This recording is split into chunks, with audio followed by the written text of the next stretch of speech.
पिछले कई महीनों से एक निवाले के लिए बेहाल हुए श्रीलंका के लोग आज फिर एक बार लाखों की संख्या में सड़क पर उतर आए और राष्ट्रपति भवन का घेराव कर लिया। गंभीर आर्थिक संकट से जूझ रहे श्रीलंका में हालात बिगड़ते जा रहे हैं। खबर आ रही कि प्रदर्शनकारियों ने देश के राष्ट्रपति गोटाबाया राजपक्षे के आवास को घेर कर हल्ला बोल दिया। राजपक्षे इस हल्ला बोल से घर छोड़कर भाग गए। कुछ समय पहले जब भारी बवाल के बीच श्रीलंका के पूर्व प्रधानमंत्री महिंद्रा राजपक्षे ने इस्तीफा दिया था तो उन्हें आगजनी और हिंसक प्रदर्शनकारियों से बचने के लिए परिवार समेत घर छोड़कर भागना पड़ा था। इस दौरान पुलिस ने राष्ट्रपति भवन को घेरी गुस्साई भीड़ को रोकने के लिए हवा में फायरिंग की, लेकिन उन्हें रोक नहीं सके। रिपोर्ट में कहा गया कि बैरिकेड्स को तोड़ते हुए हजारों प्रदर्शनकारी आवास के मुख्य द्वार पर पहुंच गए और पुलिस को इस इलाके में पीछे हटते हुए देखा गया। हवा में चलाई गई गोलियों की आवाज सुनी गई और लगातार आंसू गैस के गोले दागे गए। हजारों की संख्या में लोगों ने हल्ला बोल करते हुए सड़कों पर उतरकर मामले पर प्रदर्शन किया। श्रीलंका में जारी आर्थिक संकट के बीच जनता का गुस्सा अब चरम पर है। देश भर में पेट्रोल, डीजल, तेल और बाकी जरूरत के सामान की कमी के चलते लोग फिर एक बार सड़कों पर उतरे और इसी क्रम में उन्होंने गोल स्टेडियम को भी घेर लिया। श्रीलंका और ऑस्ट्रेलिया के बीच 2 टेस्ट मैचों की सीरीज का दूसरा मुकाबला यहां खेला जा रहा है। मैच के दौरान ही स्टेडियम को हजारों प्रदर्शनकारियों ने घेर कर विरोध प्रदर्शन किया। दरअसल श्रीलंका में प्रदर्शनकारी बहुत पहले से गोटाबाया राजपक्षे के इस्तीफे की मांग कर रहे थे। इस साल मार्च में श्रीलंका गंभीर आर्थिक संकट की जड़ में आ गया था, जिसके बाद से ही लोग वहां सड़कों पर उतर आए। देश में ईंधन से लेकर राशन तक की भारी कमी है। जरूरी सामानों की कीमतें आसमान छू रही है। लोगों के पास 2 वक्त खाने के पैसे नहीं है। समय के साथ परिस्थितियां बिगड़ती जा रही है। विशेषज्ञों का मानना है कि श्रीलंका की ये हालत सरकारी नीतियों और कोविड वायरस महामारी की वजह से हुई है, जिसने देश की अर्थव्यवस्था के एक मजबूत आधार टूरिज्म सेक्टर को बहुत नुकसान पहुंचाया। गुजरात के राजपीपला स्टेट के गे युवराज मानवेंद्र सिंह गोहिल ने एक विदेशी युवक के संग शादी रचाई है। गुजरात के समलैंगिक राजकुमार मानवेंद्र सिंह गोहिल ने 6 जुलाई 2022 को ओहियो के कोलंबस के एक चर्च में डिएंड्रे रिचर्डसन के साथ शादी कर ली है। इस बात की जानकारी डिएंड्रे रिचर्डसन ने अपने फेसबुक पर तस्वीरें पोस्ट करके दी है। प्रिंस मानवेंद्र सिंह और डिएंड्रे रिचर्डसन कई सालों से साथ रह रहे हैं। एंड्रयू ने सोशल मीडिया पर शादी की तस्वीरें और विवाह पंजीकरण प्रमाण पत्र भी शेयर किया है। राजकुमार मानवेंद्र सिंह गोहिल का जन्म गुजरात के राजघराने में हुआ था। वो राजपीपला स्टेट के राजकुमार है। राजकुमार मानवेंद्र सिंह गोहिल शाही परिवार से इकलौते ऐसे शख्स थे जिन्होंने सार्वजनिक तौर पर अपने गे होने की बात स्वीकार की थी। बाद में उन्हें उनके परिवार ने त्याग दिया। उनके परिजनों ने उन पर परिवार की बदनामी करने का आरोप भी लगाया। गुजरात के राजपीपला के बेटे मानवेंद्र को कई सालों तक अपनी सेक्सुअलिटी छिपाकर रखने को मजबूर होना पड़ा और वो दोहरे जिंदगी जी रहे थे, लेकिन 1991 में मध्य प्रदेश के झाबुआ की राजकुमारी से उनकी शादी भी करा दी गई। ऐसे में राजकुमार मानवेंद्र सिंह ने अपनी पहचान को उजागर करते हुए सच पूरी दुनिया के सामने उजागर किया था और अब उन्होंने एक गे व्यक्ति के साथ शादी कर एक नई मिसाल कायम की है। राजपीपला के समलैंगिक राजकुमार मानवेंद्र सिंह गोहिल कुछ महीनों पहले वीएनएम टीवी के स्टूडियो आए थे और इस मौके पर उन्होंने कहा था कि अगर आप हमें थोड़ा सा प्यार देंगे तो हम आपको बदले में ढेर सारा प्यार देंगे। हमें समाज से कोई अपेक्षा नहीं है। हमें चाहिए भी नहीं कि हमको स्पेशल माना जाए। हमको गवर्नमेंट से भी कोई अपेक्षा नहीं है कि हमको रिजर्वेशंस मिले, हमको कोई एक अलग से स्टेटस दिया जाए या ऐसा कोई। हमको सिर्फ चाहिए कि हम जो भारत के नागरिक हैं उनके तरह हमको इक्वल राइट्स मिले, हमारे साथ में भेदभाव नहीं हो। आप समाज में से हमको थोड़ा सा भी प्यार देंगे, हम आपको ढेर सारा प्यार सामने से देंगे। गुजरात में विधानसभा के चुनाव नजदीक है और ऐसे में गुजरात सरकार राज्य के नागरिकों को हर संभव रियायत देने की कोशिश कर रही है। कुछ ऐसा ही गणेशोत्सव में भी देखने मिला है। गणेशोत्सव में गणेश प्रतिमा की ऊंचाई पर लगी हुई रोक राज्य सरकार ने हटा ली है। गणेशोत्सव आने वाला है, ऐसे में गुजरात सरकार द्वारा गणेश प्रतिमाओं की ऊंचाई पर एक बड़ा निर्णय लिया गया है, जिसमें गणेश प्रतिमाओं की ऊंचाई पर लगाए गए सारे प्रतिबंध दूर कर दिए गए हैं। गुजरात राज्य के मुख्यमंत्री भूपेंद्र पटेल द्वारा ये ऐलान करते हुए कहा गया है कि कोरोना के मद्देनजर गणेश स्थापन में प्रतिमाओं की ऊंचाई मर्यादित की गई थी, लेकिन अब उत्सव को धूमधाम से मनाने के लिए इस निर्णय को हटा दिया गया है। ऐसे में वडोदरा में गांधीनगर गृह के बाहर वडोदरा के गणेश मंडलों के प्रतिनिधियों ने एकत्रित होकर मामले पर अपनी खुशी जताते हुए पटाखे चलाकर सरकार के इस निर्णय का स्वागत किया।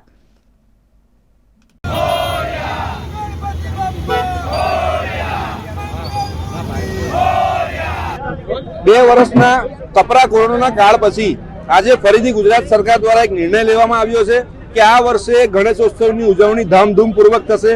હાઇટના મુદ્દાને લઈને કોઈ વિષય નહીં આવે, જોડે જે સાઉન્ડ સિસ્ટમ છે એને લઈને કોઈ પણ જાતના વાદ વિવાદ ઊભા નહીં થાય। આ નિર્ણયને લઈને તમામ વડોદરાના ગણેશ મંડળો અમે ખૂબ જ ખુશ છે અને અમે સ્પેશિયલ થેન્ક્સ કહેવા માંગીએ છીએ ડોક્ટર વિજયભાઈ શાહ જે વડોદરાના શહેર પ્રમુખ છે। અમે 1 મહિના અગાઉ પણ એમને મળવા માટે ગયા હતા, ત્યારે એમને પૂરેપૂરી બાંહેધરી અમને આપી હતી કે આપ આ વર્ષે કોઈ ચિંતા ના કરશો, આપને વડોદરા શહેરની અંદર ઉત્સવની ધામધૂમપૂર્વક ઉજવણી થશે, જે રીતે પહેલાના વર્ષોમાં થતી હતી એ જ રીતે થશે। આ નિર્ણયથી કે હિન્દુત્વનો તહેવાર, હિન્દુત્વની લાગણી સાથે જોડાયેલો આ તહેવાર અને વડોદરાનો સૌથી લોકપ્રિય તહેવાર કહેવાય છે, એની આન બાન અને શાન જે જળવાઈ રહે। છેલ્લા 2 વર્ષ દરમિયાન ઘણી તકલીફો આવેલી, સરકાર સાથે ઘણી તકલીફો પણ પડી, પણ આ વર્ષે જે નિર્ણય લેવામાં આવ્યો છે એનાથી તમામે તમામ ગણેશ મંડળો બહુ ખુશ છે। 24 साल रिश्ता वीएनएम टीवी से, रिश्ता विश्वास का। सत्य जरूरतों का गुलाम ना बन जाए, ये जिम्मेदारी है हमारी। सत्य तमाशा ना बन जाए, लगातार कोशिश है हमारी। सच का सच, झूठ का झूठ, नहीं छोड़ेंगे कोई कसर। हम है आपकी आवाज, दोनों पलटों पर होगी बराबर नजर। बच्चे हैं देश का भविष्य, उनको देंगे नया आकार, नए भारत का होगा सपना साकार। वीएनएम यानी न्यूज़, व्यूज और मनोरंजन, दिन भर आपके साथ।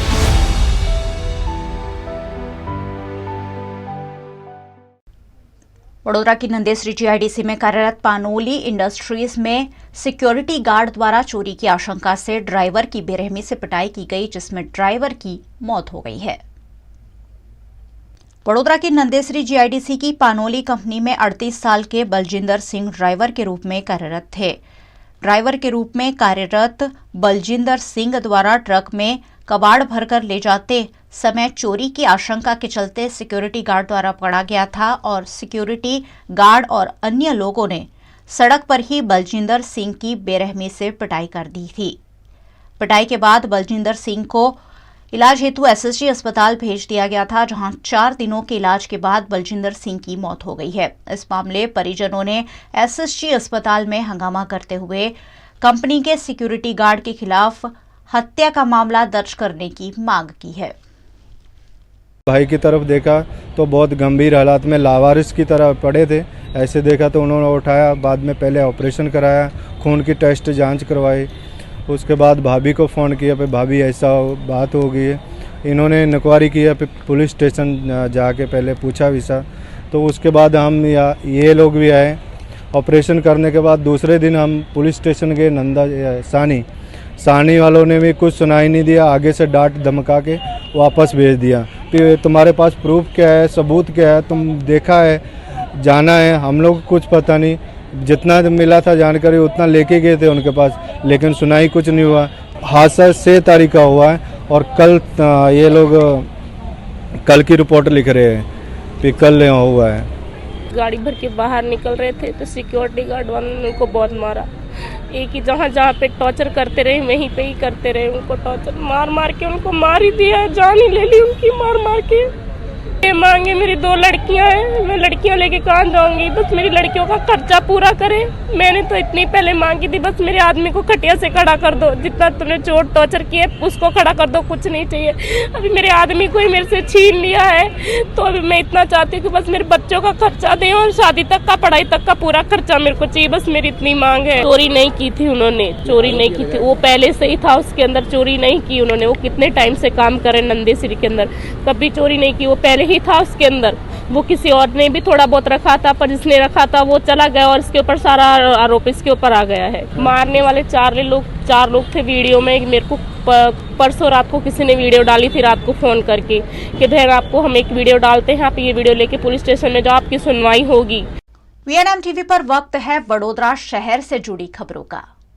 गुजरात के वडोदरा शहर में देवशयनी एकादशी के पावन पर्व पर भगवान विठलनाथ जी की भव्य रथ यात्रा आयोजित की जाती है। इस बार रविवार को भगवान विठलनाथ जी चांदी के रथ में विराजमान होकर नगर यात्रा पर निकलेंगे। इस मौके पर विठलनाथ जी का मंदिर सुबह 9 बजे से रात के 10 बजे तक भक्तों के लिए दर्शन के लिए खुला रखा जाएगा। राजमाता शुभांगिनी देवी राजे गायकवाड़, महाराजा समरजीत सिंह गायकवाड़ और महारानी राधिका राजे गायकवाड़ द्वारा पारंपरिक रूप से हर वर्ष की तरह पूजा अर्चना करवाकर शोभा यात्रा का प्रस्थान करवाया जाएगा।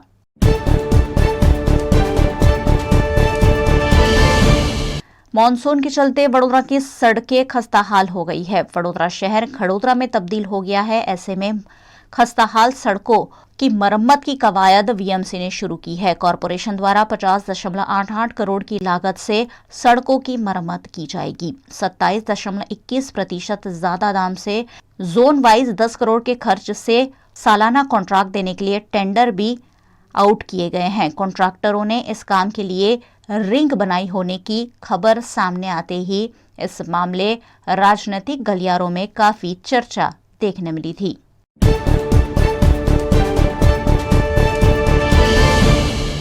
वडोदरा में इन दिनों मानसून का माहौल देखने मिल रहा है। कल वडोदरा शहर में 1.25 इंच बारिश दर्ज की गई है। 11 जुलाई तक मौसम विभाग ने वडोदरा में बरसात का अनुमान जताया है। ऐसे में वडोदरा के माहौल में बदलाव देखने मिल रहा है। काफी अच्छी बारिश से किसानों में भी खुशी की लहर देखने मिली है। वहीं अलग अलग जगहों पर लगातार गड्ढे भी पड़ रहे हैं और साथ ही वडोदरा शहर में 5 जगहों पर पेड़ धराशायी होने की घटनाएं भी सामने आई है। वडोदरा में 5.8 डिग्री टेम्परेचर कम हुआ है। ऐसे में करीब 28 से 30 डिग्री टेम्परेचर से लोगों को गर्मी से राहत मिली है। वहीं एक दिन में 1.25 इंच बारिश से वडोदरा शहर के कई इलाकों में जलभराव भी देखने मिला।